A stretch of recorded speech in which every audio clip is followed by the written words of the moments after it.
Bem-vindas e bem-vindos à nossa terceira aula do curso Comida de Pensar, Brasília e a Idade Média, dentro desse módulo inicial que a gente está fazendo, no qual estamos discutindo sociedade. É claro que nesse curso a gente não deixa de discutir sociedade em nenhum momento. E também a gente traz algumas discussões que a gente vai aprofundar mais para frente, para iluminar o nosso trajeto desse momento agora também. Então, hoje, a gente vai falar sobre alguns temas um pouco mais específicos. A gente começa falando sobre história da alimentação. Olha aí. Só que não do beabá da história da alimentação. Por quê? Porque esse beabá, gente, a gente é capaz de acessar. Entendeu? A gente consegue, na literatura que há disponível, para descobrir o que aconteceu, quando e onde, a gente consegue fazer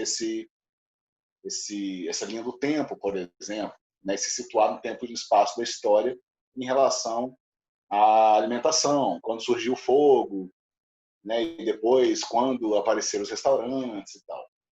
Por que a gente não vai trazer a história da gastronomia dessa forma? Porque eu acho mais interessante trazer para vocês uma possibilidade de como vocês podem acessar ou buscar entender essas histórias da gastronomia. Entendeu? Então é isso que a gente vai começar fazendo. Depois, a gente revela que mistério é esse que envolve Brasília e a Idade Média. Mas a gente vai começar falando da Idade Média como, a partir do texto do Le Goff, né, um autor francês, que é um especialista, né, no medioevo, na Idade Média, e vai escrever sobre o apogeu da cidade medieval. Isso vai ser muito importante para a gente entender um pouco sobre urbanismo, que é o tema central da nossa conversa de hoje. E depois a gente vai centrar nossa discussão em Brasília. Por que Brasília, gente? Porque Brasília é o microcosmo, digamos assim, o reflexo talvez um pouco mais pujante da nossa formação de povo brasileiro. Entendeu? Então a gente vai fazer essas conexões e depois a gente vai passar um pouco sobre a Revolução Francesa e por que ela é sempre esse marco histórico importante para quando a gente vai conversar sobre alimentação. Por que a França é considerada a primeira cozinha do mundo? Não é isso que se diz? É uma balela, sabemos disso, tá? Vamos confrontar essa história aí. Mas tem uma razão, inclusive, muito bem ordenada, tem uma lógica enorme. A gente vai conseguir falar assim, tá aí. Não é? Bem, vamos começar então a partir desse nosso preâmbulo que a gente está fazendo. História da alimentação.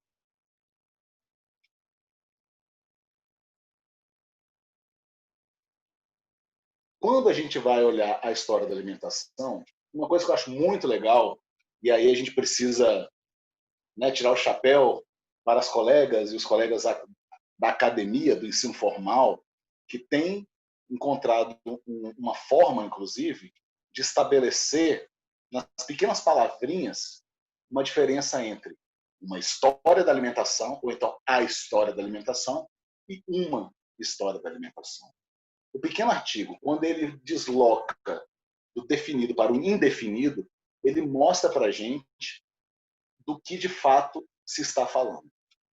Não há nenhum livro que seja a história da alimentação. Mesmo se tiver escrito nesse livro, desconfiem, porque afinal de contas é impossível. O que temos é uma história da alimentação. Muitos dos livros de história de alimentação, ou que tentam, né, trazer esse tema dentro da disciplina histórica, fazendo uma historiografia que seja, ainda que regional, vai trazer sempre consigo essa possibilidade de uma história. No História da Alimentação, sem artigo nenhum, esse livro que foi editado pelo Flandrin, já falecido, e o Montanari, italiano, vivo, professor da Universidade de Bolonha, na Itália. Esses dois compilaram esse livro, que eu recomendo muito para vocês, principalmente para quem não é iniciado nesses estudos. Provavelmente, se você já fez aí tanto história como também nutrição, ou então gastronomia, você provavelmente já passou por esse livro ou por algum dos artigos que estão compilados aí. Ele é uma referência, por quê? Primeiro, porque eu acho que ele dá conta, né, de tentar de fazer uma historiografia geral, ainda que muitas vezes superficial, mas que possa ser inteligível do ponto de vista da lacuna, do tamanho da lacuna que fora deixada nas pesquisas históricas acerca desse pequeno tema que a gente já descobriu que é grandioso, que é o da alimentação. Né? Historicamente, pesquisadores do mundo afora não se detiveram à alimentação da mesma forma que se detiveram à economia ou a outros temas que a gente julgou ao longo do tempo como mais importantes de serem confrontados por esse aspecto. Bem, nesse livro, eu estou trazendo eles como essa referência, mas eu quero só falar que ele é muito interessante. Leia um prefácio dele, tem fácil para você achar na internet, vou até vincular na nossa plataforma para vocês darem uma lida. Que é muito honesto o livro nesse sentido. Eles falam o seguinte: nós somos europeus das universidades europeias e a gente vai tentar fazer uma história da alimentação do mundo. Para isso, estamos convidando pesquisadores que sejam fora da Europa. Então, esse já é um primeiro avanço. Tentar deslocar o olhar eurocêntrico. Mas eles admitem também que é impossível de fugir desse olhar, porque o próprio processo de colonização do mundo e a própria centralização, né, da Europa, do domínio da intelectualidade, digamos assim, fez com que a gente centrasse esse debate sempre lá. Ou então olhasse para o mundo com as lentes da Europa. E ele também coloca no livro que existe uma inacessível história oriental. E aí ele fala da história do Extremo Oriente. Um dos exemplos, pensando na história oriental de modo geral, é a história do Egito.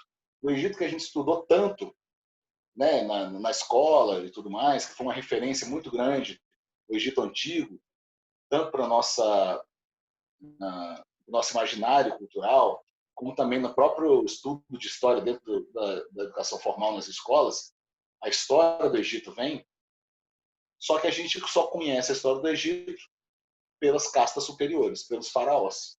Na alimentação, principalmente, tem um texto nesse livro que vai falar sobre exatamente isso. Olha, estamos tentando descobrir o que os egípcios, né, na época que era um império, né, enorme, faraônico, o que os egípcios de verdade, ou seja, as massas, comiam. Como que elas comiam? E a gente não consegue descobrir isso. Foi por isso que foi preciso criar várias histórias da alimentação. O que temos hoje? Temos grandes culturas contando pequenas histórias. O Brasil, por exemplo, a gastronomia nossa, a alimentação, a gente tem o livro do Câmara Cascudo, que depois de 60 anos está aqui ele ainda continuando a ser referência central nesse debate. Hoje, na turma da tarde, sim, hoje na turma da tarde, comentaram sobre esse livro que está sendo produzido na Universidade Federal do Pará, né, que é a história da alimentação século XVI a século XX, ou século XXI. Mas é um livro que está saindo agora para a circulação. Veja como a gente tem sido pobre mesmo em referências bibliográficas para pensar a nossa própria cultura alimentar, nesse sentido mais amplo mesmo, de historiografia. Então, o que a gente tem para se apegar são pequenas histórias acerca da gastronomia ou da alimentação e que a gente vai juntando todas elas. Um exemplo importante, assim, abordagens regionais, como está aí, porque às vezes eu fujo aqui do nosso quadrinho. Bem, o que são essas abordagens regionais? Quando a gente tem a história da gastronomia de um povo, esse povo vai contar essa história para si. A gente mesmo pode entender que não tem muito acesso à história da gastronomia, da alimentação no México, no Peru, aqui do lado. Né? Até no Brasil é é muito raro, né? E se você pensar no Brasil, a história da alimentação por regiões também é um pouco inacessível, né? Você tem muitos trabalhos acadêmicos que tentam dar conta, sabe? Estou pensando aqui essa formação da cultura gastronômica em Sergipe. Você tem um belo livro da Ana Rita Suassuna chamado Gastronomia Sertaneja, que tenta falar o seguinte: existe uma gastronomia sertaneja, gente. Ela é bela, ela é assim, ela é composta por isso. Então, você vê que ela é muito pulverizado, né, em pequenas historinhas. Tá? Então, a gente precisa aceitar essa complexidade do nosso mundo. A gastronomia chinesa, por exemplo, se a gente pensa, pô, China tem que ter um negócio desse. Porque a China é uma cultura super ultra milenar. Não que nós não sejamos, tá? Daqui a pouco a gente vai falar um pouco sobre isso. Mas a gastronomia chinesa, ela dependeu a vida inteira de receitas. Tem um pesquisador da gastronomia, da alimentação chinês, o Xiu Feng, desculpem meu mandarim mal falado, que ele escreveu uma crítica à própria história da gastronomia chinesa. E essa crítica está no prefácio do livro da filha dele, escrito em parceria com a viúva dele, chamado Chinese Gastronomy, gastronomia chinesa em inglês, que esse livro foi feito em mandarim, mas só foi traduzido para a língua inglesa. Neste livro, o Xiu Feng ele vai falar: olha, a gente passou a vida inteira contando nossas histórias a partir de receitas. E a gente esqueceu que gastronomia está para além das receitas. A gente está pensando que a nossa cultura se resume àquela junção de temperos, de métodos, né, e de ingredientes que formam, então, a nossa receita, e a partir dela a gente tem um entendimento de que, opa, isto é gastronomia chinesa. E se a gente perguntar hoje, o que é a gastronomia regional de qualquer lugar? É impossível de você ter isso resumido em uma palavra. Quem fez isso, por outros motivos, foi a indústria do turismo, aliado a uma necessidade de marketing para poder atrair visitantes. O turismo, isso em escala global, né, fez exatamente esse negócio. Precisamos resumir, precisamos criar estereótipos das nossas gastronomias. É por isso que quando você vai falar em gastronomia baiana, você vai pensar no acarajé. Só que não existe camarão no cerrado baiano. Não existe camarão na caatinga, entende?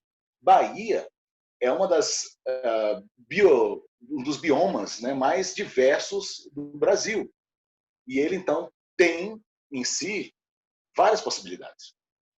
Quando você vai falar que arroz com piqui, né, esse fruto que muita gente entende como ame-o ou deixe-o, né? Eu já não entendo assim, porque eu já vi várias pessoas falando assim, legal. Todos, né, nem tanto. Então, não é exatamente assim, não. A gente costuma polemizar demais o piquizinho, então qualquer outro dos nossos frutos que tem cheiro muito forte, a jaca, por exemplo. Mas o piqui com arroz, a gente pensa em Goiás, a gente pensa em Minas Gerais. Porque esse trabalho do entendimento turístico, que é reducionista, nos levou a pensar nisso. Mas é uma cultura super forte no Cerrado baiano. Entende? Então, assim, o primeiro lugar que a gente precisa se liberar, sair da bolha, é a partir do entendimento básico das histórias da gastronomia. São várias e não são únicas, e a gente não pode se referir a elas desse modo superficial. Né? Porque no Sul o pessoal come churrasco. Sabe? Não. Também churrasco. Mas tem tantas coisas, são tantas culturas ali juntas, né, no Norte, em qualquer lugar, a gente vai perceber que é assim. E aí, fora do Brasil, da mesma forma, se comporta dessa forma. Só que a gente teve nosso olhar, nossa percepção educada para não entender desse jeito. Pois bem, a gastronomia chinesa começou muito recentemente a ser contada pelos próprios chineses por exemplo, nesse livro de Wang, que eu cito aqui, ó, A History of Food Culture, uma história da cultura da comida. Na gastronomia indiana, outro exemplo que eu trago, os primeiros escritos sobre gastronomia, sobre alimentação indiana, foram feitos por ingleses. Entendeu? Do mesmo jeito que alguns dos primeiros relatos que a gente tem, talvez o primeiro relato que a gente tem sobre o consumo de feijão no Brasil, veio de um médico alemão que estava aí subindo o rio junto com os exploradores portugueses, né, lá em 1500. Então, assim, nossa perspectiva foi perdida. Todas nossas, como eu digo, de povos principalmente colonizados, perdemos a chance de contar nossas histórias. E as histórias da alimentação também ficaram para trás. Esse camarada aqui, ó, K.T. Acharya, não sei se é assim que se fala, Jean-Christophe talvez possa ajudar, né, na tradução aí, não na tradução, mas na expressão.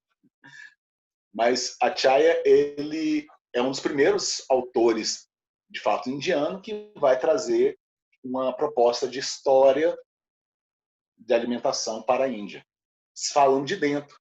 Só que a Índia, como também o Brasil, como também a China e tantos outros países, não é só um país. São milhares de países ali dentro. Entendeu? E aí a gente precisa dar conta dessa diversidade. A gastronomia africana, e aí a gente sabe que a África foi um dos maiores, como eu posso dizer, um dos continentes mais violentados, né, pelo jugo histórico, né, da modernidade. A África era simplesmente o centro da tecnologia do mundo. Você tinha um império, você tinha reinos, na verdade, africanos, que eram absolutamente avançados. E você tem agora uma galera jovem fazendo uma escrita chamada diaspórica, que tenta reivindicar algumas dessas histórias da gastronomia para si. Exemplo, Yemisi Aribisala, da Nigéria, que escreveu um livro chamado Gastronomia Africana. Yasmin Alibai Brown, que tem raízes asiáticas, mas escreve lá na Uganda, né, da realidade de Uganda. Zoe Adionio, de Gana. Irã, gastronomia persa, Sabrina Gayor, que vai escrever sobre gastronomia persa. Tá vendo, gente? Provavelmente a gente nunca nem ouviu dizer em gastronomia de Gana, nesse sentido de gastronomia. A gente pensa, talvez, no sentido histórico. Ah, falei aqui da Nigéria, do Senegal, eu estou pensando no fufu, ou no funfun, né? Aquela que é como se fosse uma massa de mandioca, ou então de inhame, ou de arroz, de milho, de alguma farinha, que é feito no pilão, hoje é feito na panela, claro, mas que é usado para comer com a mão assim, ó, e mergulhar numa sopinha. Então você vai ter essa galera jovem trazendo um outro olhar para pensar a gastronomia. Então, gente, não temos, e aí a premissa é essa, não temos uma história da alimentação. Temos várias. E estamos, neste momento, construindo elas. Inclusive, aqui neste fórum, estamos construindo. Né? A nossa revista que a gente vai fazer na próxima edição juntos, ela vai trazer isso, uma contribuição do pensamento. Ela pode não ter o método histórico, o método acadêmico para você conseguir fazer essa pesquisa, mas é uma contribuição que pode provocar algum pensamento e alguma pesquisa mais aprofundada, naturalmente. Então, na história brasileira, o que a gente entendeu como história da nossa alimentação é que nossa alimentação era baseada em farinha, era baseada em feijão e arroz, que na verdade nem é daqui, mas que a gente começou a trazer para a gente. E a partir daí a gente cunhou o que seria, né, a nossa gastronomia. E criou esses vários estereótipos regionalizados para tentar criar uma identificação. Mas tem um acidente de percurso muito grave aí. Diferentemente de países como Itália, França, ou seja, Inglaterra, países colonizadores, a gente tem uma ementa múltipla. Vou falar sobre isso um pouco mais à frente. Mas só para a gente poder já começar o debate, essa ementa múltipla, ela quer dizer que, diferentemente dos franceses, que reconhecem sua gastronomia, digamos, sem o preconceito, o autopreconceito, e sem as divisões regionalistas, não estou falando que não há as picuinhas, tá, gente? Mas no entendimento de uma história, de uma historiografia, a França se reconhece, dentro das suas guerras, das suas mazelas, dos seus preconceitos, ela se reconhece como um território único, uma gastronomia única. No Brasil, não. Foi muito difícil para as elites aceitarem, por exemplo, a recém-explorada ou a recém-produzida, né, gastronomia afro-brasileira, que vinha após a abolição da escravatura, como uma forma de expressão cultural, mas também uma forma também de sobrevivência do povo negro recentemente liberto da escravidão, mas que não teve nenhuma, que não pôde, né, entrar na sociedade de uma forma igualitária, né? Não teve equidade. Então estavam ali soltos. E essa comida nordestina causou pavor para o Sudeste, que era o centro econômico e político do Brasil na época da abolição da escravatura. Então, esse tipo de dificuldade foi a mesma que a gente vê nos Estados Unidos, que levou aí a Guerra Civil Americana, né? O Norte contra o Sul. Que nem a gente, não sei se a gente viu, não, foi na outra turma, mas até a própria comida do Sul, ela é muito diferente do Norte, porque a comida do Sul, ela faz sentido, então ela é identificada como uma comida de negros, né? E a do Norte seria o povo branco, dentro dessa divisão um pouco mais clara americana, norte-americana. A nossa divisão é um pouco mais escamoteada, né? A gente tentou criar uma historinha para boi dormir a partir de Gilberto Freire, que foi muito bom, inclusive, em contar essa história. Ele não pode tirar, né, a genialidade do cara, porque, de fato, o mito da mestiçagem, que a gente falou, ele continua perseverando na nossa mentalidade, no nosso imaginário cultural. Por mais que a gente já o critique ou então o supere neste momento, né? Caio Cascudo fez isso já. Naquele livro, ele já tenta superar. Nesse momento, Carlos Alberto Doria, que é o sociólogo paulista, ele também tem essa contribuição para superar esse debate. Por mais que o Carlos Alberto Doria, não sei quem conhece, seja uma figura super polêmica, né, Cláudia? Um camarada que não agrada a todo mundo, não. Eu tive meus embates com ele, inclusive quando ele veio aqui dar uma palestra e falar que a comunicação, ela na gastronomia, ela se limita ao exercício semiótico. Eu falei assim, rapaz, abra sua mente. É muito além disso, mas enfim. Ele voltou para o feudo dele. É o que a gente faz dentro desse sistema acadêmico. E o Dória também, ele é o cara que provoca, né? Então, por exemplo, ele falou, não existe culinária mineira. Gastronomia mineira não existe. Aí os mineiros ficaram bravos, não é? Temos alguns mineiros aqui entre nós, né? Mineiras. E você fala assim, como assim não existe gastronomia mineira? Não existe essa identidade. A proposta dele é muito mais pela polêmica em si. Mas se você for pensar mesmo o que ele está querendo dizer, de fato faz algum sentido entender que antes de haver uma Minas Gerais, havia outra coisa, não é? Você tinha as capitanias hereditárias, depois você começou a ter estados sendo criados e recriados, né? O Grão-Pará, a Paulistânia, o Rio de Janeiro, que chegou até o Rio Grande do Sul, não foi isso? Em certo momento da nossa constituição geográfica. Então, assim, essas fronteiras, elas não ajudam muito para a gente conseguir entender o que de fato a gente está querendo dizer em relação a essa gastronomia. Tá? Feito esse preâmbulo, vamos voltar aqui para o nosso debate.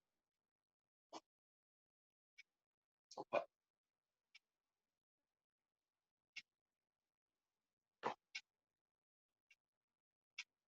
Por que a gente está falando de Idade Média? que ela tem a ver com essa conversa toda? É porque na Idade Média, segundo Sidney Packard, escrevendo A Revolução Urbana do século XII, foi o lugar em que ele percebeu que foi ali que nós, como povo, tomamos uma consciência urbana. Essa consciência urbana, ou melhor, esse espírito urbanista que é estabelecido ali na Idade Média, ele foi o que fez com que a gente entendesse a cidade da forma como a gente entende até hoje. Antes, a cidade, essa ideia de cidade, era uma ideia muito fluida, sabe? Não era muito precisa como a gente tem hoje, dentro dessas fronteirinhas. E aí, mais uma vez, as fronteiras falando. A nossa necessidade de colocar fronteira em tudo. Mas, nessa historiografia aí do Packard, ele entende que aconteceu uma explosão urbana, principalmente aí na Europa, né? Na Europa no norte africano e um pouco ali do leste europeu, enfim. Houve uma explosão urbana concentrada principalmente nesse período aí, entre 1100 e pouco até 1200 e pouco, um período de pouco menos de 100 anos, que chegou aos seus limites extremos da Idade Medieval. Por quê? Porque a Idade Medieval ela era conhecida por ter um centro muito bem estabelecido de poder. Não é isso? Você tem um castelo, você tem essa ideia de cidade, que é essa cidade encastelada, essa cidade que é, na verdade, um lugar mais administrativo, mais do poder público e econômico. Então você não tinha isso como uma referência de cidade, você tinha isso como uma referência de poder. E você tinha as cidades, ou as vilas, ou, enfim, os condados, né, ao redor, que conversavam com esse poder público e a eles serviam, né, por meio de taxação e tudo mais. Só que, contrariamente a esse período anterior à Idade Média, à Baixa Idade Média, né, essa urbanização que se explode, ela foi uma urbanização dirigida pelo homem, dirigida pelo ser humano.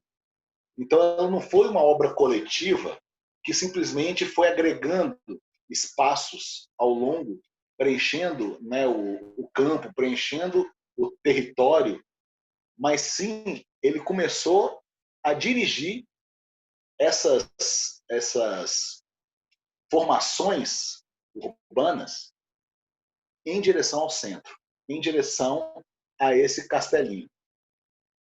Então, foi isso que foi a grande urbanização da Idade Média. O povoamento, ou seja, o crescimento populacional extremo, o apogeu da cristandade, entendendo que a Igreja Católica, principalmente, era que dava as cartas junto com o poder público, ali já 1200, 1300.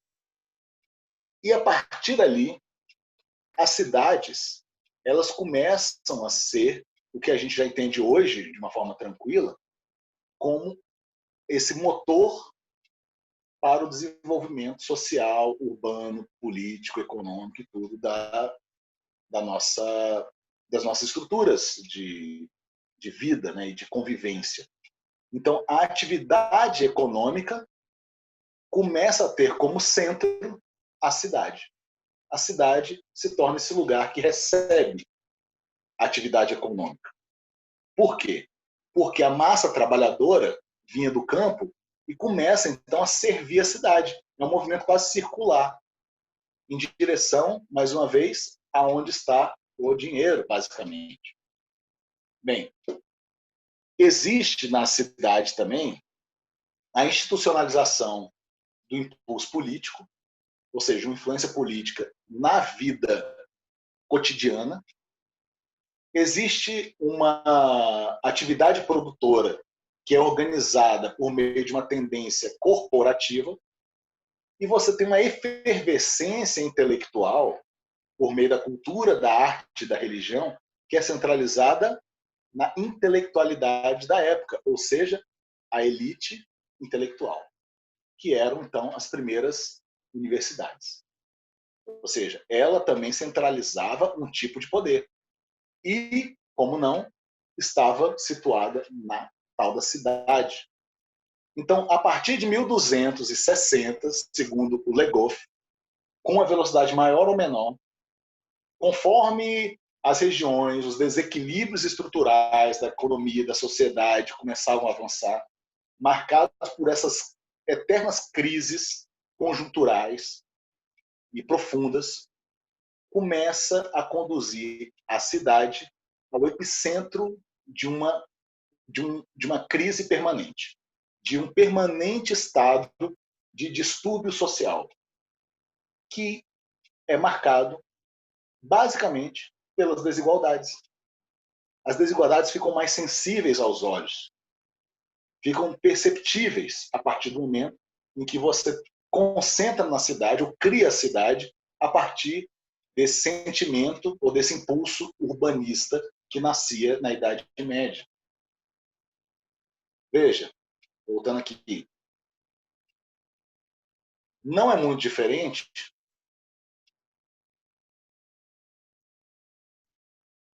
do que a gente vê hoje. Colocando um pininho aí para a gente voltar daqui a pouco. Olha só, antes da gente ter, na Idade Média, essa evolução, esse entendimento de cidade tão avançado de urbanismo, a gente deu um jeito, como sociedade, em esmagar outras sociedades que eram absurdamente avançadas tecnologicamente e intelectualmente. Veja, os povos pré-colombianos, se a gente for trazer para a nossa conversa aqui de alimentação, foram eles que iniciaram esses processos, essas práticas para a governança ambiental. Antes da gente ficar falando numa crise climática de hoje, você já tinha um povo que já se relacionava com o ambiente a partir de uma perspectiva responsável, de sustentabilidade. Nasce lá, entre os maias, os incas, os astecas. Os reinos africanos, eles eram altamente tecnológicos. E aí eu estou falando de alguns reinos, por exemplo, que a gente não tem nem notícia mais hoje, não é isso? Por exemplo, em Mali, né, naquela região ao norte, noroeste da África, né, você tinha um reino chamado Songhai. Songhai foi um dos reinos mais poderosos, mais ricos que se tem notícia no mundo. A mesma coisa na Etiópia. Eritreia também tinha um poder político e de criatividade e tecnologia enorme. Axum, né, era um reino também muito famoso, um reino africano da Idade Antiga. Só que teve uma tecnologia que ganhou. É tudo tecnologia, gente. A nossa disputa, quando a gente fala de qualquer coisa na vida, da alimentação, por exemplo, é uma disputa de tecnologias. E a tecnologia dos gregos e dos romanos foram essas, ó. O urbanismo e as tecnologias bélicas. Então, está dado o momento em que esse povo ocidental vai fazer uma conquista mundial. Porque entra, inclusive, no Extremo Oriente esse sentimento belicoso, né? As guerras começam a se tornar guerras entre nações muito isoladas, muito diferentes. E elas começam a se tornar conquistas. As cruzadas nada mais foi do que a forma de um povo se impor contra o outro a partir do seu poder de fogo. Não é isso? É por isso, gente, que a nossa própria cultura milenar, que a gente nem chama de milenar, né? A gente sempre chama os chineses de milenares, mas nós não somos, não sei, porque esmagaram nossas histórias. Há relatos, em Câmara Cascudo ainda, inclusive, dos portugueses terem encontrado tecnologias avançadíssimas de pecuária e de agricultura entre os indígenas brasileiros. Mas sabe o que eles faziam? Destruíam essas peças. Destruíam para não sobrar essa evidência de que havia um povo mais intelectualmente superior a eles, em algum sentido. É por isso, não sei nem se a gente citou aqui isso já, que é mais fácil para o homem europeu entender que foram alienígenas que construíram as pirâmides do que um povo, pessoas, entende? Uma negação, na verdade, né, da inteligência superior do outro. Afinal de contas, você tomou o leme da narrativa, né? A famosa história do vencedor, que a gente citou na aula anterior. Então, isso é um panorama que eu estou dando aqui, só para a gente poder se situar nesse grau de profundidade, de problema que é a nossa configuração de humanidade, de povo, de povos, né? Para a gente chegar até aqui. A cidade medieval. A cidade medieval, ela criou, na verdade, ela estabeleceu a desigualdade como um vetor social. Ou seja, para viver em sociedade, vivemos com uns se apropriando dos outros, uns achatando os outros. Então, há uma simbiose entre essas classes sociais, que é o que dita essa dinâmica que começa a haver entre campo e cidade, ainda na cidade medieval. Legoff vai falar uma coisa sensacional, que eu não consigo explicar em palavras melhores do que ele colocou. Cria-se, portanto, um relativo equilíbrio, olha, um relativo equilíbrio entre a nobreza, que participa do movimento urbano, mais do que ela se afirma, com a burguesia, que é quem dá o tom da sociedade, e as classes trabalhadoras, das quais uma parte que é urbana fornece a mão de obra para as cidades, e a outra parte, que é rural, alimenta a cidade, só que é penetrada pelo seu dinamismo. Em resumo, ninguém poderia ter feito uma foto mais, enfim, com mais palavras, né, do que Tuca Vieira, nessa imagem que provavelmente vocês já conheceram. Essa imagem é uma imagem de 2004, publicada originalmente na Folha de São Paulo, pelo fotógrafo Tuca Vieira, que é uma imagem de Paraisópolis, fazendo a fronteira aí com um edifício de luxo do Morumbi. Já viram essa foto outras vezes? Né? Ficou muito assim marcado na sociedade. Isso é a cidade medieval. Entendeu? Ela é marcada por isso. Como que o campo, agora voltando para a cidade medieval, essa mão de obra rural que alimenta a cidade é penetrada por seu dinamismo. A gente pode pensar isso não no entendimento medieval, mas no entendimento de hoje. O campo, ele não dita mais como ele ditava antigamente, ele deixa de estabelecer com a cidade essa relação de que eu domino a produção rural, eu sei quando que teremos fruto e vocês vão receber isso no momento em que tiver. Só que a cidade estabelece uma nova relação a partir do seu dinamismo. Ela vai chegar para o campo e vai falar assim, já era, eu preciso disso agora. E é isso que a gente vê nas relações de hoje entre campo e cidade. Um exemplo super sutil que a gente pode ter disso, super claro, na verdade, perdão, é a nossa relação com a alimentação. Veja, perdemos a noção de sazonalidade. Isso não é mais pauta. Se você entrar no supermercado, aí que não é pauta mesmo. Opa, essa aqui é a seção da banana, sempre foi. Por que não tem banana?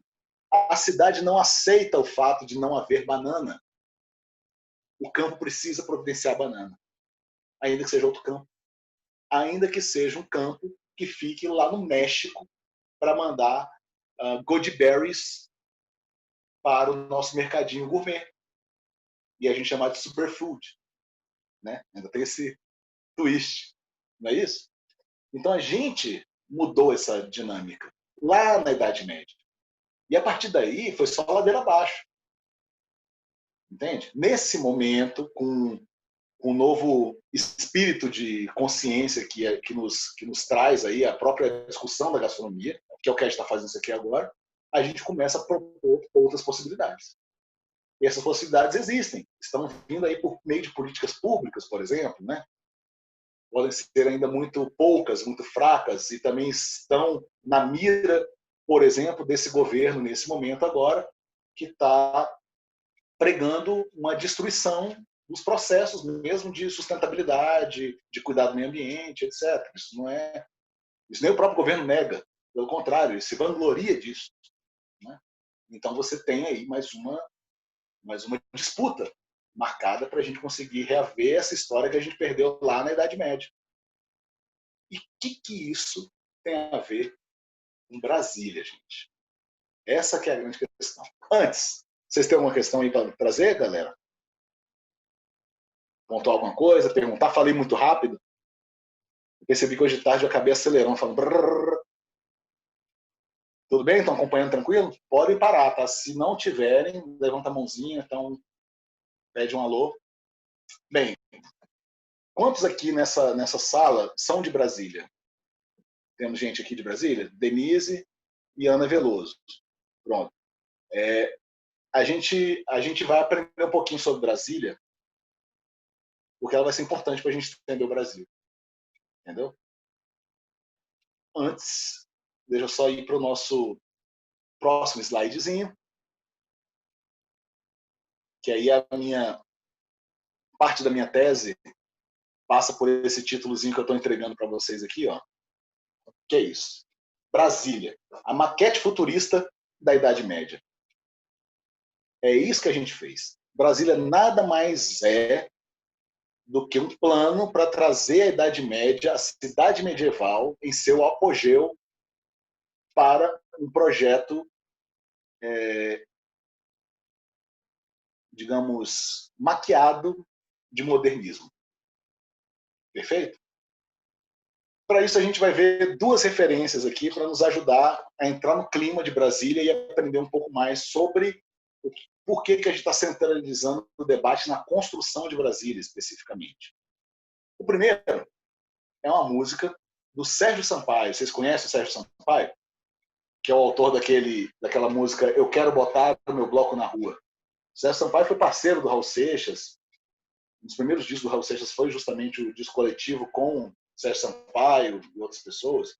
Ele morreu em 1994, mas ele é considerado um dos malditos da MPB, que nem o Luiz Melodia também fora naquela época. Mas, enfim, um compositor super iluminado, uma música assim sensacional. E ele faz essa música sobre Brasília, que vai ser legal compartilhar com vocês neste momento. Se você está assistindo a gravação, basta clicar aí no link que tem embaixo na descrição do vídeo. Já tinha ouvido essa música aí, gente? Bonita, né? Mas eu acho lindíssima. Assim. Fica aí a sugestão, tá? Tá no Spotify, podem ouvir aí. Sérgio Sampaio é uma grande figura, grande compositor. Bem, a Brasília que ele está cantando é a Brasília que talvez a gente conheça aqui. Que é essa Brasília que, beleza, a gente já está dado que Brasília é o centro administrativo do Brasil, do poder, Congresso, papapá, políticos, safadeza, corrupção, etc. Tá. Ok. Oscar Niemeyer, né? E o céu que o Djavan canta. O traço do arquiteto. Bem, dito isso, Sérgio Sampaio vai colocar esse ponto. Vai falar assim, poxa, Brasília, eu preciso realmente dar uma chance para você, porque eu achava que era essa cidade fria, né? Essa cidade que nem parecia ser Brasil. Só que porque estava pensando em uma Brasília que não é a Brasília. Ele estava pensando nessa Brasília que é o aviãozinho. Mas se a gente for aqui, ó, abrir o Google Maps, só para mostrar para vocês um pouco sobre Brasília, para a gente poder situar também a nossa discussão. Pessoal, você tem Brasília aqui, conseguem ver o avião aí? Formato do avião, dá para ver? Ó, as asas, aqui, e aqui um eixo. Ó. Aqui tem o Palácio Planalto, tá vendo? Bem aqui, onde está meu mousezinho. E aqui nesse eixo é o centro administrativo, os prédios, parará, e aqui o centro residencial, que são essas asas, beleza? E aqui tem outras, digamos, bairrozinhos, né? O Cruzeiro, o Lago Norte aqui, da onde eu falo com vocês, inclusive, nesse momento, o Lago Sul aqui embaixo, e o Lago Paranoá, que é esse lago artificial criado. Essa mancha azul aqui é o Lago Paranoá. E aqui, bem na pontinha, é a Vila Planalto, que é a vila dos operários que trabalharam na construção. E aqui o aeroporto. Eita, Brasília é só isso. Só que não é. Quando a gente fala em Brasília, a gente tem que lembrar da cidade medieval. A gente tem que lembrar do crescimento populacional que aconteceu. Então, Brasília deixa de ser esse lugar, porque ela foi criada para ser um centro administrativo. Então, pensou o seguinte: todo mundo vai trabalhar aqui nesse eixo, e todo mundo que trabalha nesse eixo vai morar nessas asas. Está feito. Se fosse assim, estava resolvido, seria ótimo. Mas não foi. Porque alguém semeou a semente da esperança para o povo sofrido brasileiro. De norte a sul do país, do Oiapoque ao Chuí, você tem sofrimento brasileiro, com seca, com praga, com tudo. Com fome, né? Com, enfim, melhores condições de vida. Então, esse povo todo, de norte a sul, migrou. Um grande êxodo que aconteceu em direção a Brasília em 1950 e pouco, 55 para frente, né?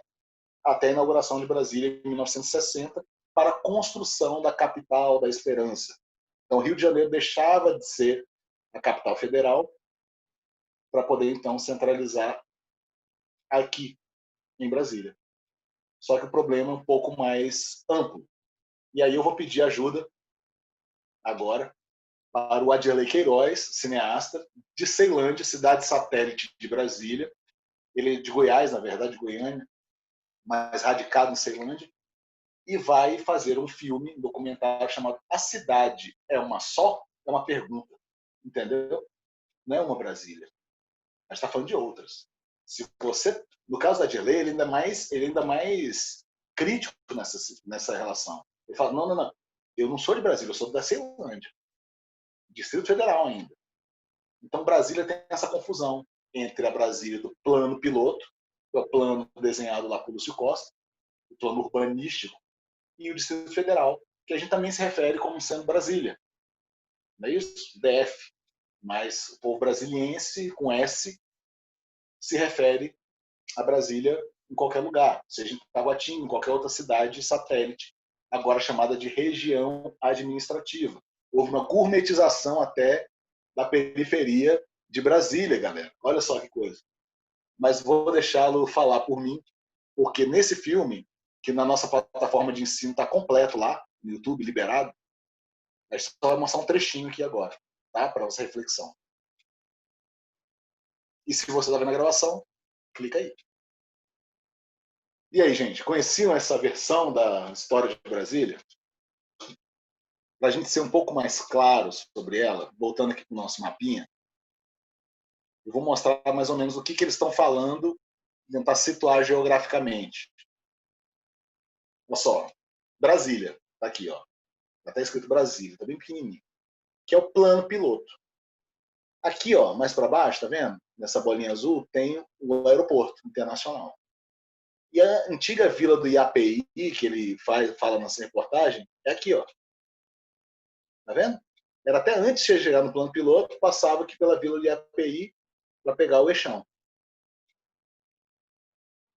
Foi feita uma campanha do governo chamada Campanha de Erradicação de Invasões, CEI. E por isso que o nome da cidade satélite é Ceilândia, de Campanha de Erradicação de Invasões. Ceilândia nada mais foi do que uma invasão erradicada, porque era muito feio, né, gente, para os diplomatas, o pessoal do estrangeiro chegar pelo aeroporto e ver que tanto de pobre por aqui. Precisamos higienizar. Então, o processo de gentrificação de Brasília, ele foi feito sob a mesma proposta, sob o mesmo espírito da cidade medieval. E não à toa, essa galera pobre que estava aqui, amontoada em invasão, ó, vocês estão vendo, foi para 35 quilômetros daqui. Ó, para cá, ó, para a esquerda. Tá vendo aqui, ó? No limite da tela. Aqui é a Ceilândia. Para vocês conseguirem situar a diferença. Então, gente, isso que era o plano piloto para abrigar os seus trabalhadores, a sua mão de obra, para poder construir o centro administrativo, teve, por conta da situação de desigualdade no país inteiro, esse grave problema. E eu esqueci de colocar meu microfone, só estou percebendo agora, gente, desculpa. Vocês estão me ouvindo bem? Porque eu falo alto também e pega.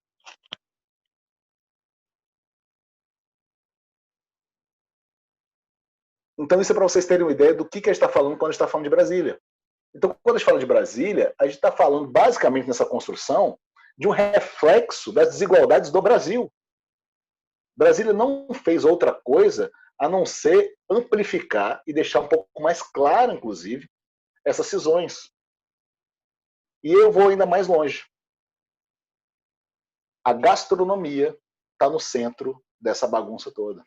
Ela começa a ser o lugar no qual a gente consegue perceber as dissensões sociais e as nossas diferenças. Se lembra quando eu comecei a falar das nossas emendas múltiplas? Pois é, sobre isso que a gente vai falar. A partir disso. Que é uma coisa que a gente chama... Opa, compartilhei a tela errada.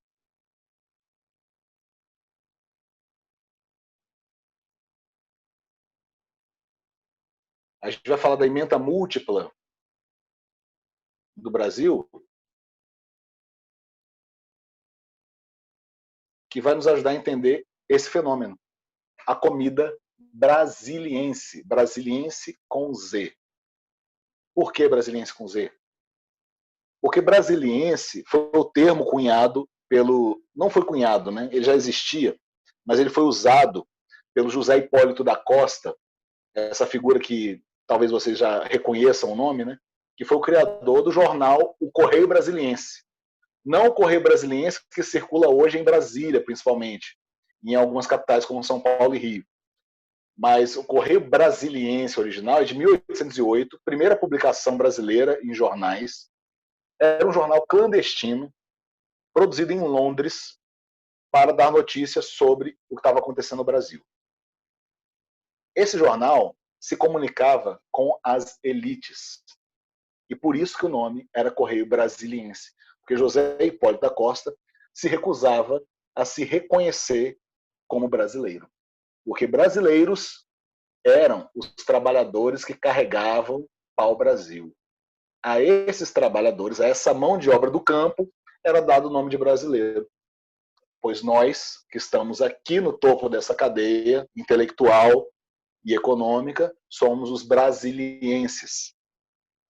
E o que a gente criou no Brasil, a partir desse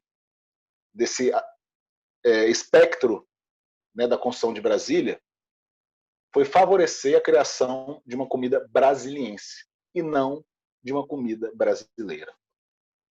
Vamos ponto a ponto aqui para tentar entender melhor isso que eu estou querendo dizer. Primeiro, a gente já falou da ementa múltipla. Você havia racismos dentro do Brasil e rejeições alimentares que eram muito profundas.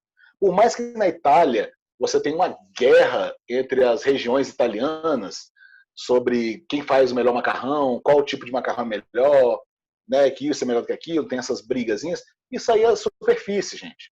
Mas quando é para ressaltar o espírito italiano, eles abraçam a culinária italiana com uma ementa única. No Brasil, não. Até muito pouco tempo, a gente está falando do século XX ainda, gente. Você tinha uma rejeição maciça do que se comia em diversas partes do Brasil. A comida nortista, a maniçoba, chegava no centro do Brasil, no sudeste do Brasil, e era repudiada por conta do seu aspecto, do seu cheiro, do seu gosto. A buchada de bode. A gente começa a perder o vínculo, e Brasília foi o lugar de acontecer isso, tá? Perder o vínculo com as raízes regionalistas, a partir da gentrificação e do higienismo do gosto. Foi higienizado o gosto a partir de Brasília. Por quê? Porque Brasília, ela é o reflexo também dessa cultura escravocrata. Ela vai aplicar o valor do mercado e ela vai criar os abismos sociais nos quais a gente se encontra como Brasil. Então, Brasília, na verdade, é um reflexo do Brasil. E a construção de Brasília, por conta dessa dissensão sobre a qual ela foi formada, ela já foi formada considerando o abismo social. Só que, diferentemente de Paraisópolis, que foi uma constituição orgânica, digamos assim, Brasília tinha um projeto muito claro de higienismo desde o início, que não permitia você fazer uma foto mostrando essa ruptura social a partir de uma única imagem. Você precisa andar 30 quilômetros para ver isso. Entende? Limpou-se a cidade, limpou-se o plano. Por isso que aquela moça, a Nancy, está cantando: meu sonho era morar no plano, estudar no plano, viver no plano, porque foi isso que foi vendido.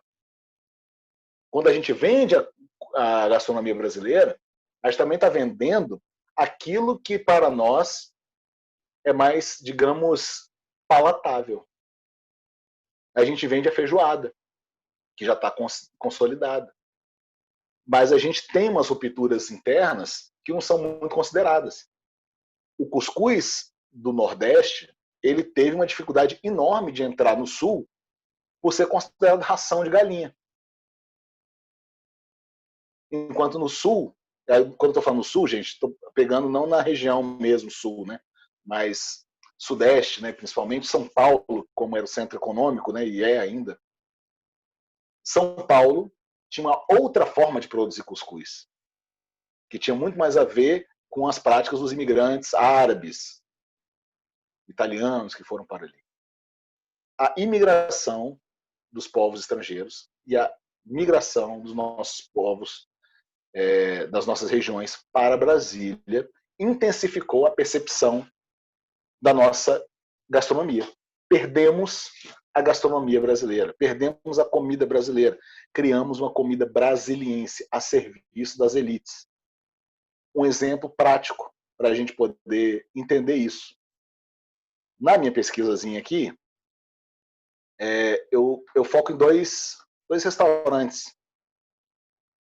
Somente a modo de comparação para a gente poder conseguir traçar essa história, tá, gente? Veja, Brasília foi formada, então, em 1960, né, construída em 1960. Ainda em 50 e tanto, você já tinha alguns restaurantes aparecendo em Brasília. E o restaurante aqui eu estou trazendo como esse lugar, como esse veículo dos encontros e do entretenimento da elite intelectual e econômica brasileira, em Brasília. O que acontece?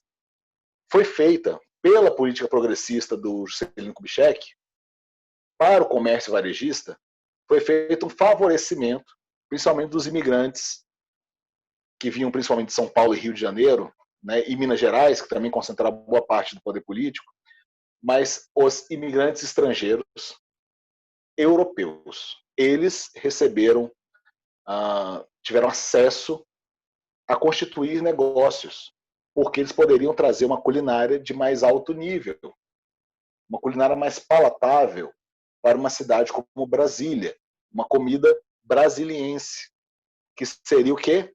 Restaurante Roma, um exemplo. Restaurante Roma foi um restaurante fundado uns 2 meses antes da inauguração de Brasília, na W3 Sul, que é uma via, uma avenida em Brasília, que à época era o centro de entretenimento da cidade, ou seja, o centro mais boêmio, né, e também mais bem frequentado, digamos. E a partir desse momento se estabeleceu servindo os clássicos, né, italianos, paulistanos, né, que por conta até da imigração italiana em São Paulo muito forte, a influência veio para lá e foi aparecendo pizzaria, foi aparecendo restaurante francês, foi aparecendo restaurante português, mas não havia restaurante algum nordestino. E os nordestinos já eram a maioria nessa cidade, nesse momento. Por quê?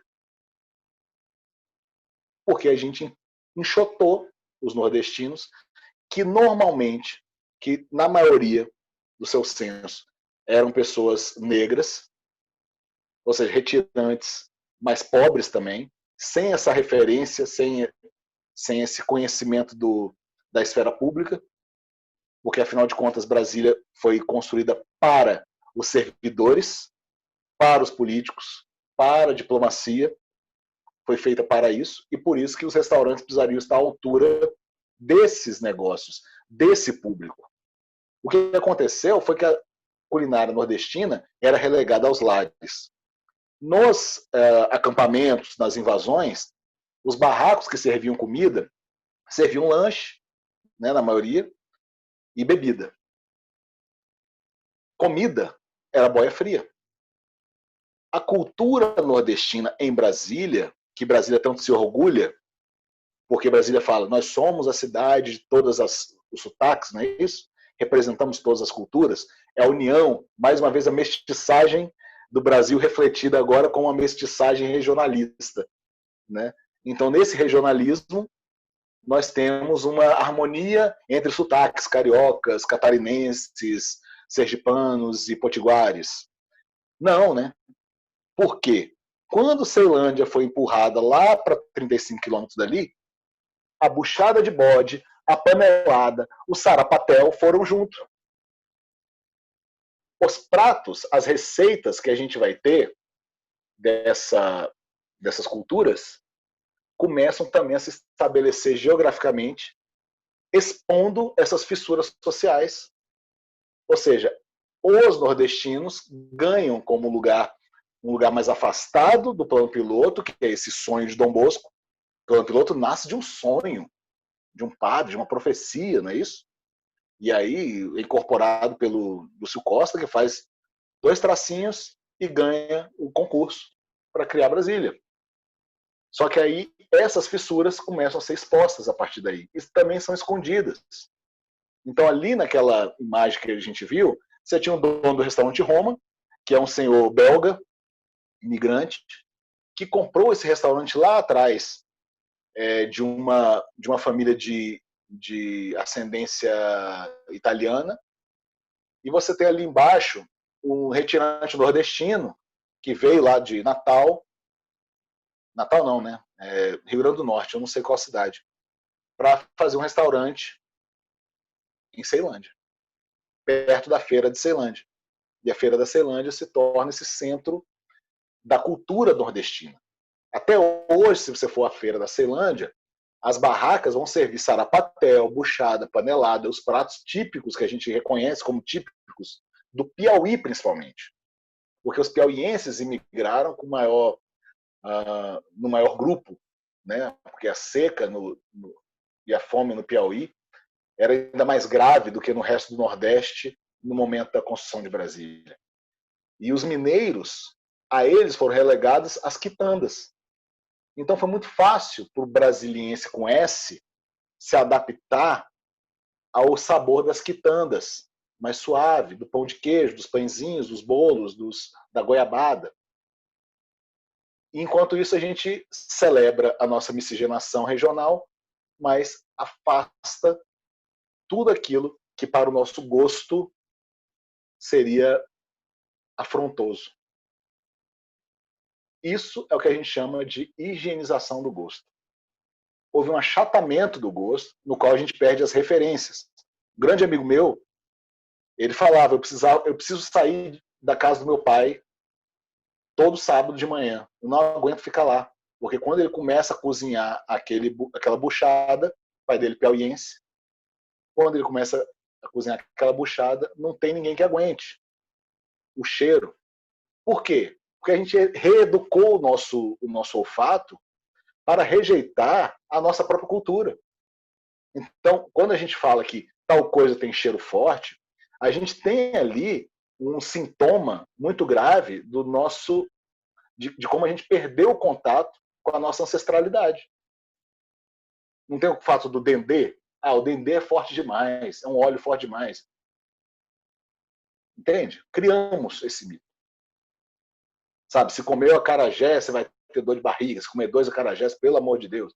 Então, isso tudo entra no nosso imaginário. Sabe? Sendo que a gente pode passar mal com pão mofado, não é isso?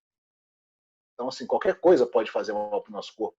Mas a gente criou algumas comidas, ainda que a gente fale assim, eu adoro acarajé, mas o que ele representa ainda está sob o jugo desse colonialismo. Sacou, pessoal? Questões? Muita viagem para vocês que a gente trouxe ou fez sentido?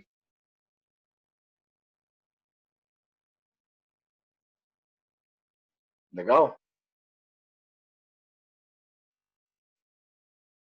Podemos dar um pulo então para a Revolução Francesa? Veja, opa, muito interessante refletir sobre como tudo influencia no comer. Exatamente, Luciano. Tudo influencia no comer.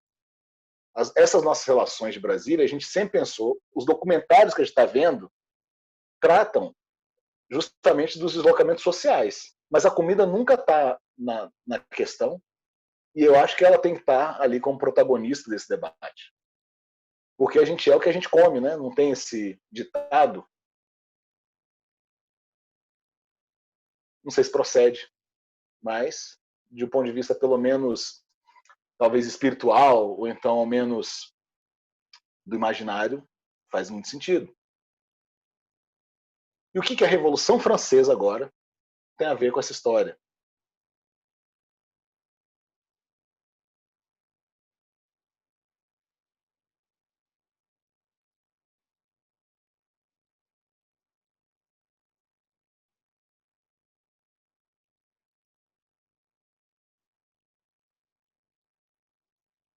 Exato, Ana Veloso. Obrigado por ter trazido essa questão, que a gente vai enfrentar essa questão, inclusive, na próxima aula. De frente, porque vai ser um dever de casa, inclusive. Não sei se vocês já viram aquele programa Street Food, do pessoal do Chef's Table, do David Gelb, né? E tem o Street Food América Latina, cujo episódio 2 é sobre o acarajé. Só que ele é super bonitinho e fofo, né? Pois eu tenho vários problemas com esse episódio. Já para criar polêmica aqui, tá? Justamente por causa disso que a Ana colocou. Essa rejeição, a gente pode pensar na rejeição do próprio candomblé, né, como religião de matriz africana, que é uma religião perseguida no Brasil de verdade, né, porque afinal de contas somos um país de maioria cristã. E aí eu peço licença, inclusive, a achar um absurdo essa ideia da cristofobia que está sendo ventilada aí até na ONU, né, nos corredores da ONU a gente está ouvindo esse papo fajuto. Eu sou cristão, tá, gente? Deixa eu até me colocar no meu lugar de fala. Mas, pelo amor de Deus, não me chamem de cristofobia uma perseguição imaginária, como essa que está rolando por aí. A perseguição real é a que tem vítimas reais, que é o caso, por exemplo, das religiões de matriz africana. E o acarajé está no centro dessa conversa. Estão no centro dessa conversa que, a partir desse complexo momento brasileiro, inclusive da evangelização, né, da catequização cristã, você tem essa deturpação do acarajé, que sai de um símbolo, né? Teve até a polêmica do bolinho de Jesus. Mas não, vamos mudar o nome do acarajé para bolinho de Jesus, porque o acarajé ele é batizado, né? Pelo candomblé. Então isso é uma coisa do diabo. Essa coisa esse negócio de coisa do diabo foi conversa da colonização. Então assim, não façam pouco caso quando alguém fale assim, precisamos descolonizar nosso entendimento da sociedade, da comida, é porque precisamos mesmo, entendeu? Porque a gente ainda está reproduzindo algumas mentiras e algumas estupidezes, assim, de outrora. Né? Quem criou os demônios brasileiros a partir dos deuses indígenas foram os jesuítas, né? Os catequizadores foram eles que falaram assim, ó, isso aí é demônio. O índio estava de boa. De repente ele descobriu que tinha demônio. Então é esse aspecto que realmente a gente precisa confrontar e que tem tudo a ver com a comida. Até porque o acarajé ele nasce como uma comida sagrada. Do mesmo jeito que na cultura cristã judaica o pão e o vinho também o são. Em tantas outras culturas você vai ver várias formas de alimentação e vários ingredientes que são sagrados. E nós mesmos temos nossos alimentos sagrados para nós, né? Não só religiosos, mas a gente sacraliza tudo, até o cafezinho. tudo passa de pai para filho, inclusive a cultura alimentar. Obrigado, Denise, porque, afinal de contas, a gente reproduz todos os nossos avanços intelectuais, mas também todos os nossos preconceitos e nossas culturas. E, às vezes, a gente transmite mal, né? Às vezes, a gente coloca preconceito até no nosso próprio gosto. Né? Por exemplo, experimento pequi, todo mundo fala que é ruim, que tem um sabor forte, mas vai lá. Ué, gente, é assim que você convence alguém de experimentar uma coisa que você gosta, sabe? Você pode até não gostar, o problema não é esse. O problema é assim, como você transmite isso. Entendeu? E se você transmitir isso com uma educação alimentar, que a gente nunca teve, né? Pelo menos na instância formal de ensino, do mesmo jeito que a gente não teve educação midiática, nem educação financeira, e estamos participando coletivamente desse caos chamado Brasil neste momento, então a gente precisa saber passar adiante a nossa cultura alimentar. Pois bem, nossa cultura alimentar foi moldada pela Revolução Francesa. É por isso que a gente está falando dela. Ou seja, não vai fazer um retorno à história da Revolução Francesa para falar o que foi, parará. Mas sim entender que esse foi um marco histórico para a revolução dos modos de comer ocidentais. Foi onde se estabeleceu as regras de etiqueta. A gente até citou o Brillat Savarin, que é esse autor do Fisiologia do Gosto, que é um livro super pedante, assim, mas também super necessário. A gente tem que reconhecer que ele está datado por conta disso, mas ele traz muita informação preciosa ali sobre o gosto e a forma de se comer. Tudo bem que tinha um autoritarismo, que era parte do poder ostentatório dessa cultura pós-iluminista francesa, que faz com que a gente eleve tudo aquilo que é francês. Criou-se esse mito do francês como símbolo do que é chique, do que é de bom nível, do que é de bom gosto. O champanhe francês, um vinho francês, um restaurante francês, não é isso? O foie gras. Então a gente começa a ter essa relação com a França, mas mais do que a gente só falar assim, ah, maldita França, vamos entender por que a França conseguiu isso? Essa façanha. Ela conseguiu isso porque ela tomou a narrativa da invenção do restaurante ou da restauração. A restauração, ela acontece nesse período ainda da Idade Média, quando você tinha muita gente viajando, né, e com poucas condições, eram cavalos, ou então a pé, longas distâncias, e no meio do caminho de um lugar para outro, era comum, nesses caminhos mais populares, digamos, né, nessas rotas, você ter estalagens de pouso, basicamente lugares para você amarrar o cavalo para ele tomar uma água, você dormir e seguir a viagem no outro dia. Então, nesses lugares, começou a haver também, eram lugares para você beber alguma coisa, e também começou a ter um tal de caldo restaurador. Esses caldos restauradores estão na base etimológica do restaurante. Porque a partir desses lugares que serviam caldos restauradores, que eram basicamente sopas mais gordurosas, né, até para ajudar no provimento de energia para o viajante, esses caldos faziam com que você restaurasse as suas forças, suas energias, e, consequentemente, esse modelo se tornou um modelo a serviço da cidade. E na cidade nasce essa ideia de restauração. Primeiramente, a partir dos cafés franceses, que eram lugares de encontro da aristocracia para poder tomar chás, cafés, chocolates, né? E as boulangeries também começaram a aparecer. O pão que era vendido na rua passa a ser vendido, então, em pequenas casas, as boulangeries, ou seja, as padarias. E logo em seguida, isso se evoluiu para um restaurante, tal como conhecemos.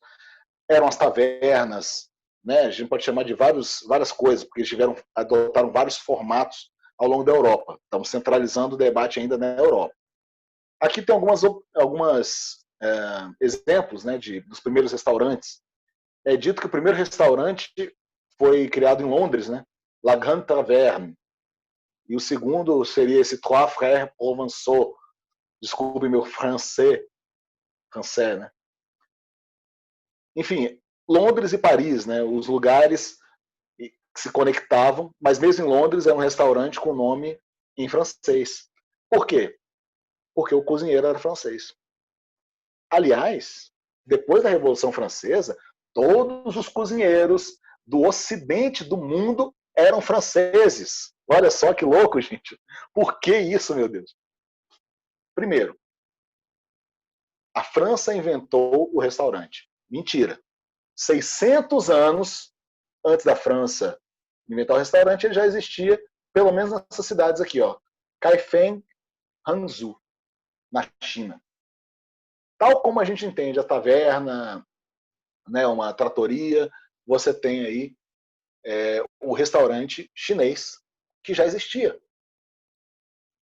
Só que essas informações estão chegando agora para a gente. Agora que eu digo, no final do século XX. E começaram a entender, ou então a trazer algumas evidências e estudos, traduzidos, inclusive, para línguas ocidentais, em que a gente pudesse falar assim, eita, então nem tudo começou na França. Mas, afinal de contas, por que ainda é a França que dita a regra do modo de comer? Primeiro, ela foi, junto com a Europa como um todo, ela estabeleceu os horários de refeição. Né, ao longo do tempo, foi estabelecido. Isso que a gente tem hoje, de café da manhã, almoço e janta, e lanche, e ceia, isso aí foi uma criação nossa, né, gente? Não é uma coisa instintiva. Porque no nosso instinto, né, no nosso povo neandertal, nossos ancestrais primitivos, eles comiam quando batia fome e comia, não é isso? Que nem a regra da natureza para todo mundo. E aí Julio Camba faz uma provocação. Julio Camba é um jornalista espanhol do início do século XX, que ele vai fazer essa crítica ao modo de comer, de refeições divididas. Ele falou assim, não gosto dessa ideia de refeições mecanizadas, né? Porque ele primitiviza o ato de comer moderno no sentido de que nos enjaula. Quem tem horário de refeição é bicho preso no zoológico, entendeu? Que recebe lá a comida. O uso dos talheres, os franceses tomaram para si essa narrativa do uso dos talheres, entendendo que talher existiu desde sempre.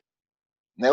As próprias civilizações pré-colombianas tinham talheres muito semelhantes a colheres, conchas e garfos, né? Bem antes, né, da gente ter os talheres de prata. Né? Daqui a pouco eu falo por que o francês ficou dono do talher da coisa toda. O Julio Camba ele vai falar, vai entender, né, e vai, na verdade, espetar a gente, falando que o que aconteceu na nossa evolução dos modos de comer foi progresso, mas não civilização. Porque civilização já tínhamos. Nós já éramos civilizados. A gente transformou, né, o povo colonizador, transformou os colonizados, se a gente pegar no exemplo brasileiro, os indígenas, em povo não civilizado, selvagem, não foi isso? Só que eles já eram civilizados. O que a gente trouxe foi o tal do progresso. E que não tem nada a ver com civilização. Vide o Brasil hoje, galera. Entendeu? Ordem e progresso. Sei lá o que significa isso. Sabe? Não tem civilização e nem civilidade. Não sei se vocês viram o episódio, a tal da treta do biquíni, né? Vocês viram aí circulando nas redes sociais? E depois foi descobrir que as duas briguentas lá, né? O tanto pessoal que estava no carro sem teto, como é que é o nome desse carro sem teto, gente? Conversível. E a moça do bar que agrediu primeiro. As duas moças de bem, né? tem passagem pela polícia. Enfim, esse é o Brasil.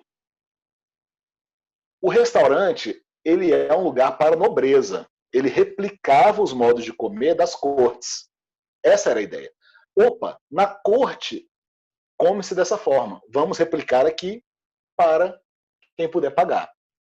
E óbvio que isso ia sendo replicado até chegar na cozinha doméstica. Só que quanto mais pobre a alimentação, menos diverso, menos formal.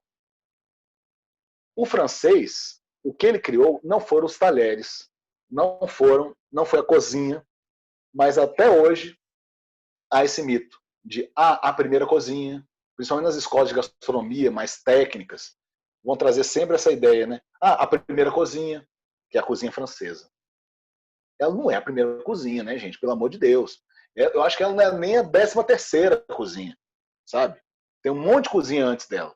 O que a França conseguiu, graças à Revolução Francesa, ou no vácuo da Revolução Francesa, foi criar um conjunto de regras e de possibilidades técnicas que permitiram uma alta permeabilidade a partir da técnica para o fazer nas cozinhas profissionais que estavam em ascensão.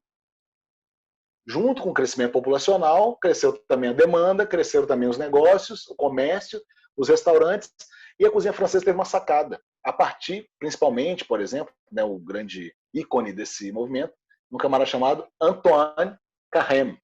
Não sei se vocês já ouviram falar, galera aí da gastronomia já, mas Antoine Carême, não sei se é assim que escreve, mas tá aí, ó. Carême foi um camarada que criou, que cunhou as técnicas francesas, tal qual aprendemos na escola de artes culinárias. Cortar em julienne, cortar em brunoise, selar, fazer molho disso, molho branco, né, o bechamel, enfim, os molhos base, os processos de cocção básico, o entendimento de que isso se cozinha nessa temperatura, isso se cozinha naquela, isso você usa uma grelha, isso você usa uma panela, isso você usa água, isso você usa outra coisa. Essa proposta técnica, Carême fez de uma forma brilhante. Tem um livro do Carême, inclusive, é uma bíblia, uma enciclopédia, mas é um pouco ali depois do Brillat Savarin, que ele aparece com isso, basicamente criando uma base central, geral, para você cozinhar qualquer coisa. É por isso que até hoje a gente replica os moldes franceses. É por isso que a base das nossas escolas de gastronomia são das técnicas francesas, porque elas foram realmente muito bem produzidas. E os franceses começaram a exportar cozinheiro para tudo quanto é país. Para Londres e para a família imperial brasileira em 1800. Começaram a chegar os franceses. E os franceses começaram a cozinhar. Só que eles cozinhavam aonde? Nos hotéis que estavam vindo. E aí é uma segunda parte do processo, também francesa. Escoffier, um outro nome esquisito, mas que a galera da alimentação já conhece. Escoffier foi o cara que criou o maior enciclopédia e guia de receituário francês, que continha as técnicas do Carême e mais toda essa linguagem francesa do para você fazer uma refeição tem que ser assim. Então eles dominaram a narrativa. Por isso que a gente nem se liberta dessa narrativa. Inclusive nos nossos restaurantes a gente replica exatamente esses processos. Quando a gente vai no restaurante, está tudo dividido. Entrada, prato principal, sobremesa. Pronto. Os franceses cunharam isso. E provavelmente você vai comer pratos com técnicas francesas. Né? E a gente tem uma necessidade, inclusive de se, na gastronomia contemporânea, uma necessidade de se validar por meio dessa estética francesa. Então, você não pode servir um pato no tucupi, um pratão assim, que nem sempre foi. Aí você faz o quê? Um confit de pato, que é uma técnica francesa. Você separa. O tucupi você reduz para ser um molinho, e não aquele caldão que tinha antes. Sabe? Você reconfigura e, a partir daí, você cria isso que a gente chama de gastronomização, de gourmetização, melhor, que é uma segunda, digamos, uma segunda etapa do processo de gastronomização. A tal da releitura do prato. Obrigado, Cláudio. Essa releitura prevê, não a releitura, é uma releitura nos padrões, né, que a gente tem aí, disso que foi chamado, então, de alta cozinha. Então, os franceses se batizaram de primeira cozinha, não só fizeram isso, como também chamaram a si próprios de haute cuisine, alta cozinha, alta gastronomia. E a gente replica essa bobajada de alta gastronomia até hoje. A gente aprendeu com eles. Não existe alta gastronomia. Do mesmo jeito que não existe baixa gastronomia, existe gastronomia. E são nomes que a gente coloca para mexer no ticket médio do que a gente está vendendo. Entendeu? No final das contas, serve para isso. Entende? Se eu tenho um restaurante de alta gastronomia, eu posso me dar o direito de. É isso que a gente vai fazer a partir dessa proposta francesa, dessa ementa francesa que traz os modos de comer. A gente não se libertou deles porque foi muito cômodo. E até hoje é cômodo. Realmente, eu até tentei, falei assim, deixa eu ver como minha avó cortava cebola para eu ver se é melhor do que o jeito francês. Não é.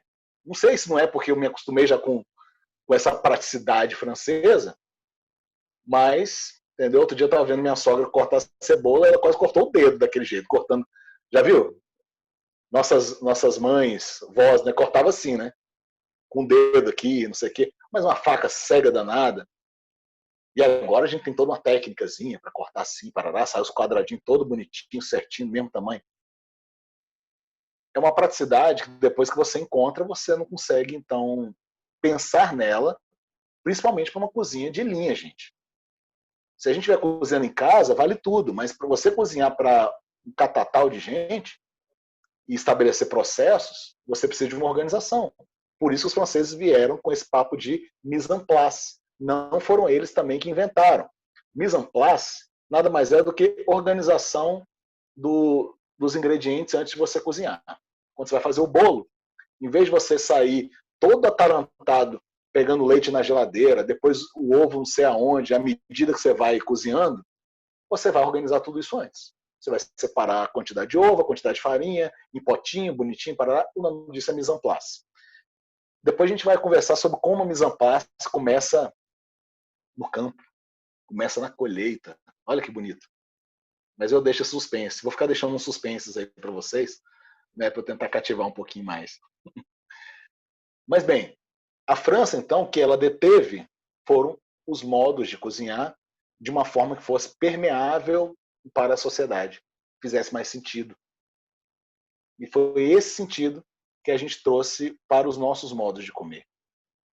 Progresso, mas isso não significa civilização, galera. Show de bola? É isso, gente.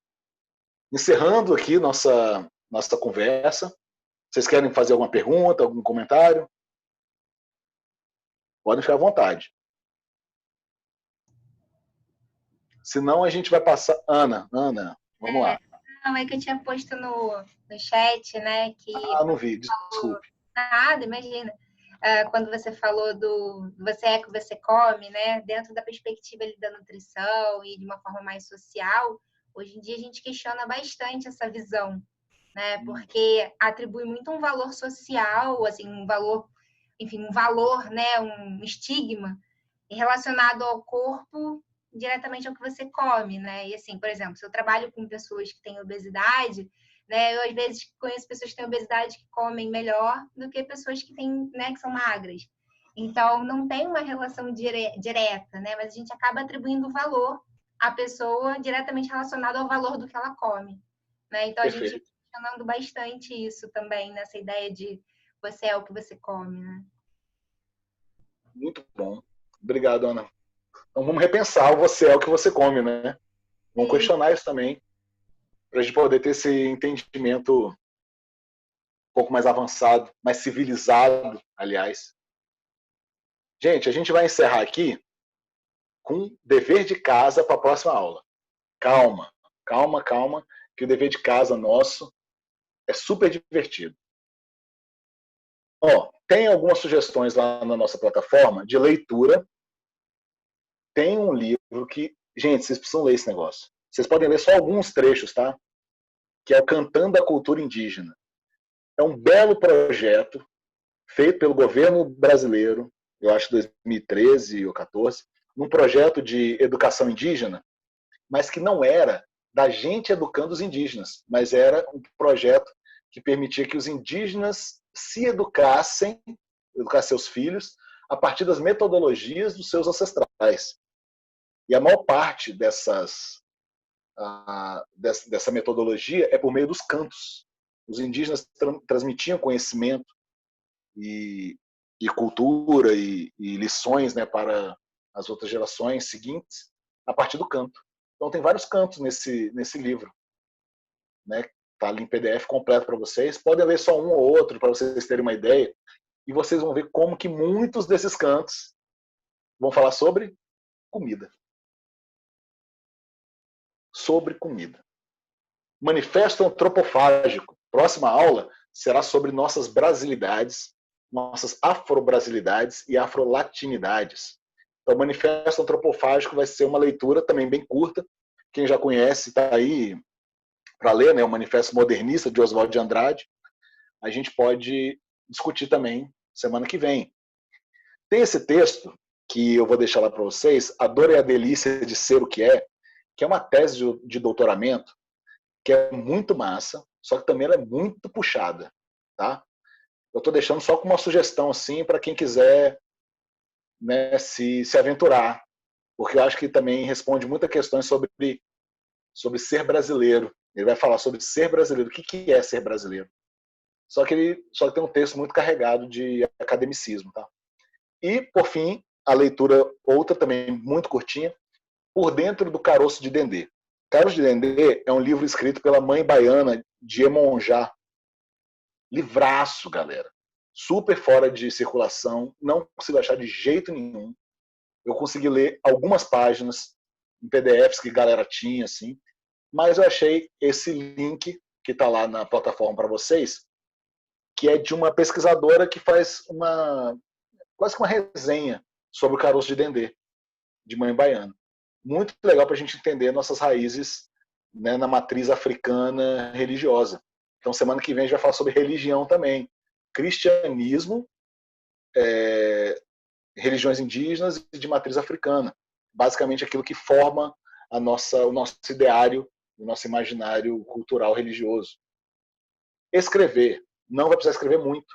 É só escrever o título do tema que vocês estão pensando, ou então estou provocando vocês a pensarem para o artigo final. Pode mudar também depois, mas tragam uma proposta, ou duas propostas, se vocês quiserem, e um tema que seja próximo ao coração ou ao fígado de vocês, para o desenvolvimento do trabalho final.